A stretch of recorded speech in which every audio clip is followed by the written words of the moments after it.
You don't need to go after massive sponsors to try and get some monetization happening for your podcast. There are other ways to do it. In fact, there are quite a few ways, and I do have a Monetizing Your Podcast mini course that you can take whenever you like. It'll be in the description below. Today, we're going to discuss one thing in particular that you may not have tried, especially if you are a smaller show with a smaller audience and it feels like a bit silly maybe to try and chase sponsors. There are other things that you can do. And one of the best ways that I've actually seen, people get what I like to call micro sponsors for their show. Micro sponsoring is a really cool idea, and it's something that I've seen some of our clients do very successfully here at Bamby Media, so I'm going to share it with you today. What does micro sponsoring actually mean? Well, it's kind of like a fancy term for essentially reaching out to small businesses to help support your show with a small monetary value. So let's say you are a show that really only gets about 1,000 downloads in a month, or even less than that. The number is less important at this point. If you're a show of that size, going after a big sponsor is not really going to go anywhere. A big sponsor needs big reach. They want to make sure that they're getting into as many ears as physically possible. And so a smaller show, they'll never really go for it. I have not seen it happen. Even when people say, oh, niche audience, that works. Bigger sponsors don't really chase smaller niche audiences unless it's a very specific sponsor for a very specific niche. So micro sponsoring for smaller shows essentially means you reaching out to your audience. This is first and foremost, your audience. And this could be via LinkedIn, this could be via Instagram, TikTok, email newsletter, word of mouth, any which way that you can, to let them know that you're looking for support and you want to support them as well. So it's a mutually beneficial arrangement here where they give you a bit of money so that you can talk about their product or their service on your podcast. And that's the exchange. They wouldn't normally be able to afford getting a sponsorship place on a podcast because they are quite expensive depending on the size of the show, but they want to dip their toe into some sort of podcast marketing. They want to get into the podcast advertising space as a sponsor. They can't do it with a lot of money. They just don't have it. So you don't have a lot of downloads, okay? They don't have a lot of money. It's a match made in heaven because then you're supporting each other essentially. You've got a podcast, it's got enough of an audience, it's a niche audience for what that actual sponsor needs. And that sponsor doesn't need to give you a heap of money to get in front of that audience. That's why it's such a powerful strategy to do. And it also generally means that you feel more connected to the sponsor as well because maybe you know them. Maybe they're part of your network more broadly. And you feel like, oh man, this is great that I actually get to do a host read ad for this person. I really want to support them. And they're feeling good about it too because they're supporting you by giving you a little bit of money. Now, how much money are we talking here? I like to say anything less than $500 is probably a bit of a waste of time, and that's for a month. That's not an unreasonable starting number. That's quite a good number to start with. So both sides feel happy about that. It doesn't feel like a lot of money to the sponsor, and it also feels significant enough for you as the podcaster that maybe that helps support some of the production bills like we have here at Bamby Media. We're a podcast production company. If they can substitute some of that by having a sponsor, then everyone feels good about that. So it's all like this happy dance of loveliness. So that's important to note, okay? You don't have to have a big podcast. You have to have enough downloads for that sponsor to feel like, okay, well, that's worth it.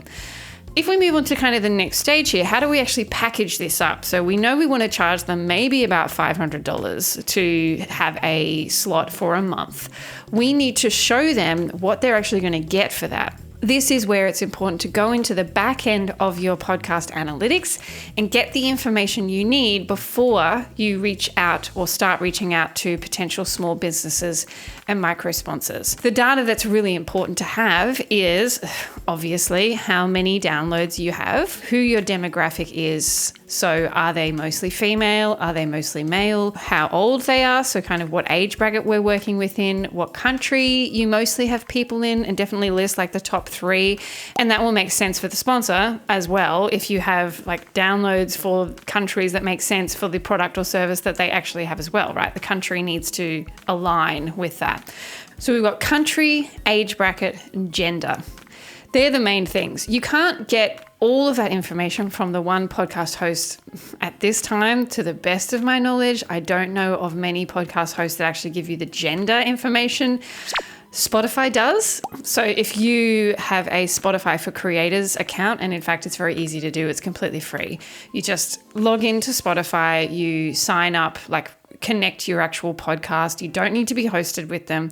Once you've connected and claimed your show, you're able to see some more data in the back end of Spotify, but it only relates to the actual consumption of people using Spotify to listen to your show. So it's not going to be a true representation of your market, but it gives you kind of enough information to go, well, okay, if Spotify uses this, then it's probably going to be close to that from Apple and other things as well. Apple also has a backend for Apple Podcasts where you get a little bit more analytics from their end as well. They also give you consumption rate, so how long people are tuning in for before they give up on your episode. That's less important from a sponsorship point of view. You kind of just want to make sure that all your episodes are hitting at least 50% because you're going to have a mid-roll in there and you want to make sure that mid-roll actually is heard. So make your podcast content good enough that people are sticking around. That's just a no-brainer really at this point. And you heard me just touch on their host read. That's another important thing to let the micro sponsor know that you are going to be the one that is actually recording the ad. You'll be saying, hey, this episode is brought to you by iPhone, like whatever it is, you're going to actually be the one saying the thing. You're going to draft the script. The sponsor, micro sponsor, can actually give you some touch points if they want, like that they actually want to make sure that you actually hit when you're talking about their product or service. You get approval from them and then you actually record the script, and that's a host read ad. Host read ads convert way better than programmatic being those ads that you hear where it's like, have you had your car fixed lately? Well, maybe you should. Programmatic ads are the ones that you hear where it's not actually the host, it's some other random voiceover person and they're explaining about, the latest thing or whatever. Like there's all those programmatic ads that you hear on radio. They don't convert as high because they're really received as ads, whereas host read ads aren't received in the same way by the listener. So that's an important distinction for your micro sponsor to really be aware of, is that you are going to be the one that's actually recording and saying the things. There's also going to be 2 slots for them. We're going to have a pre-roll, okay, and we're going to have a mid-roll. So pre-roll is normally, this episode is brought to you by blah. More on them later. Or something like that. So it's just a little flip.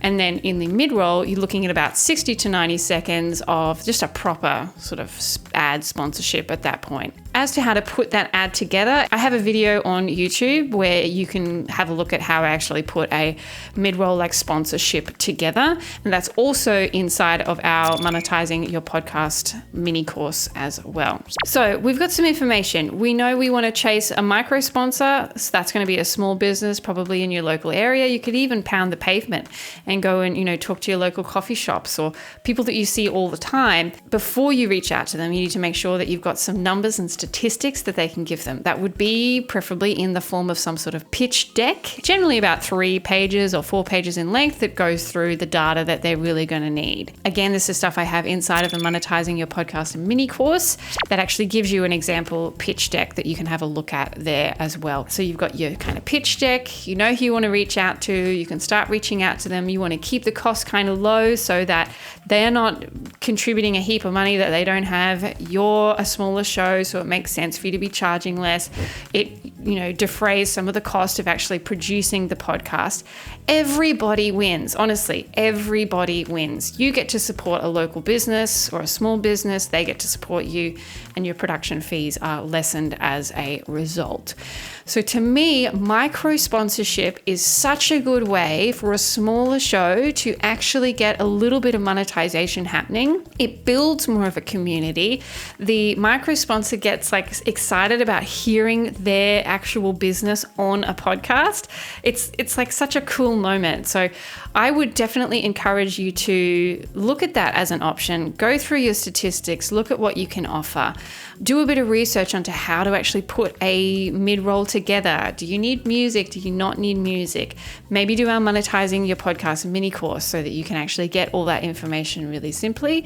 There are many other ways to actually monetize your podcast, but I certainly feel like this is kind of more of a no-brainer for a smaller show, and it can be a bit like confronting when you first start doing it. But the other thing that's really cool about it is that when you do start doing it, when a person that's listening to your show listens and hears that you have a small business sponsorship and they're listening to it, they're like, oh my gosh, I also have a small business. I didn't know that she or he was allowing that kind of thing. That's cool. And so they're more likely to feel like, all right, I would like to do this too. And if your costs are low enough, there'll be a higher appetite for the actual sponsorship slots. I hope that made sense. I definitely think it's a good option. I think you need to kick yourself up the butt a little bit and actually just put yourself out there. I know it's scary to be asking people for money, but if you frame it in the way where it's like, no, I'm supporting them too. It's not just about me asking for things. It's about me actually being able to support another small business as well. If you frame it like that, it's more of a service and less of an ask, and then you'll feel better about it too. That's it for me today. I hope that was really valuable for you. As I said numerous times through this little video, if you want to learn more about our Monetizing Your Podcast mini course, then there is a link in the description to go and do that. It is very cost effective and it tells you all you need to know about monetizing. Bye.